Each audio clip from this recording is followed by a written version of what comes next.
आज हम बात करने वाले हैं गर्भोपनिषद के बारे में। गर्भोपनिषद शारीरिक और आध्यात्मिक दोनों दृष्टिकोणों से भ्रूण का गर्भाधान और विकास से संबंधित है।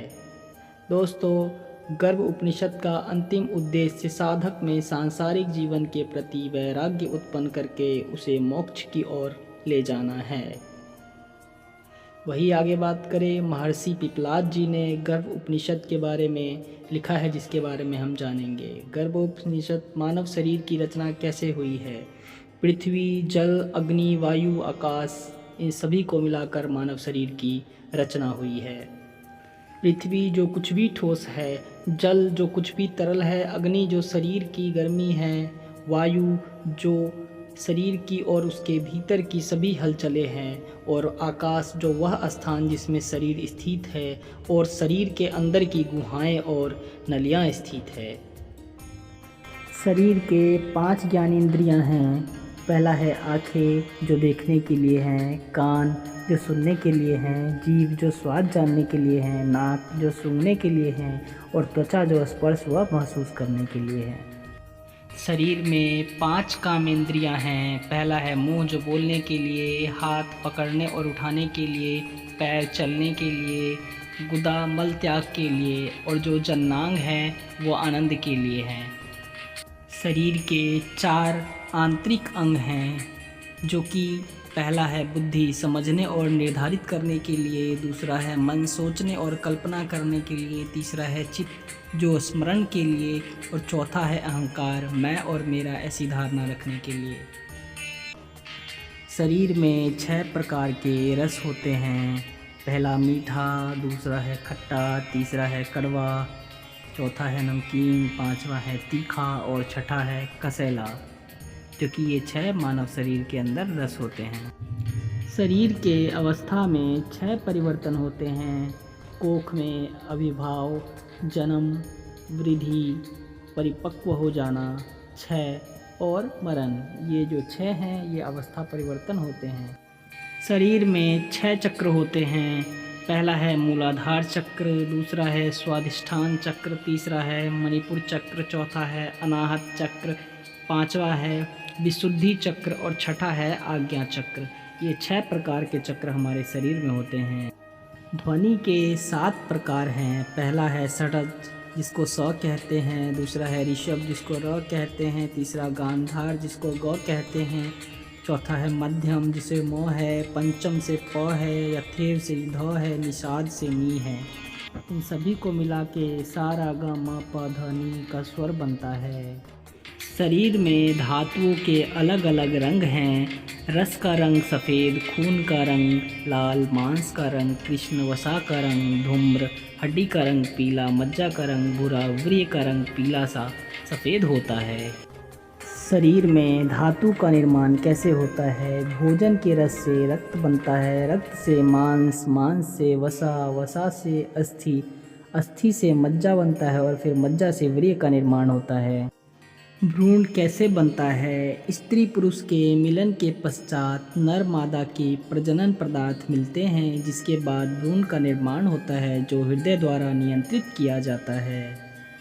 भ्रूण का विकास क्रम के बारे में जानेंगे। पहली रात में भ्रूण तरल होता है, 7 दिनों में वह बुलबुले जैसा हो जाता है, 15 दिनों में वह गोल बन जाता है, 1 महीनों में यह हो जाता है, 2 महीनों में सिर बन जाता है, 3 महीने में पैर बनाते हैं, चौथे महीने में पेट और टखनों का निर्माण होता है, 5वें महीने में मेरुदंड और पीठ का निर्माण होता है, 6ठे महीने में चेहरा, नाक, आँख और कान बनते हैं, 7वें महीने में जीवात्मा शरीर में प्रवेश करती है, 8वें महीने तक सभी अंग पूर्ण रूप से विकसित हो जाते हैं। तो इस प्रकार जो है वो भ्रूण का विकास होता है।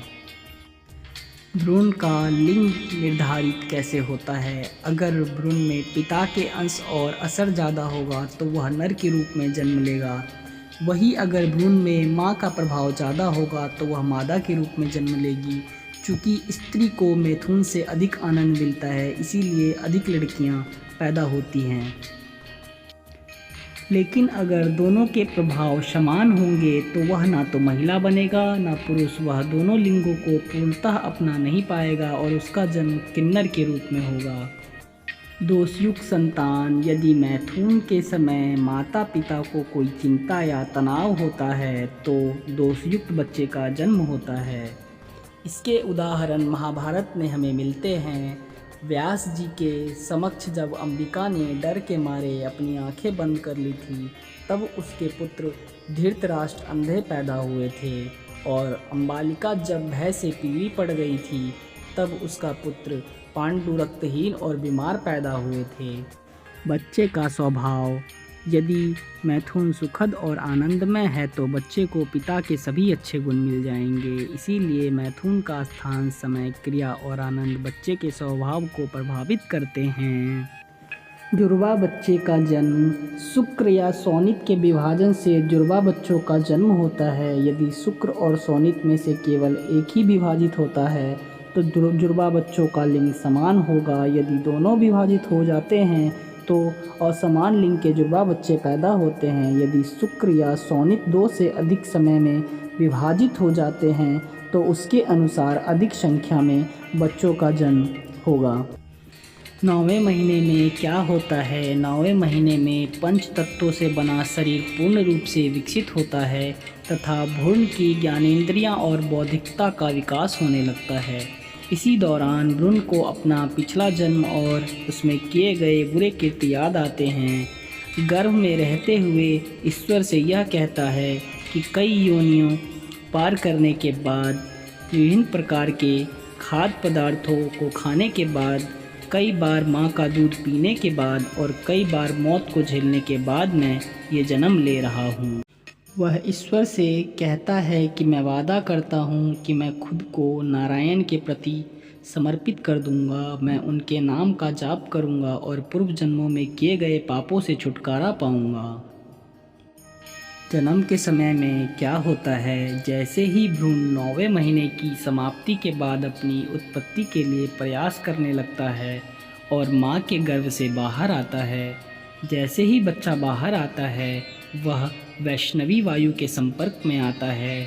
वैष्णवी वायु पिछले जन्मों की सभी यादों को मिटा देता है, जिससे वह अपना पिछला जन्म, उसमें किए गए अच्छे या बुरे सभी कर्मों को भूल जाता है।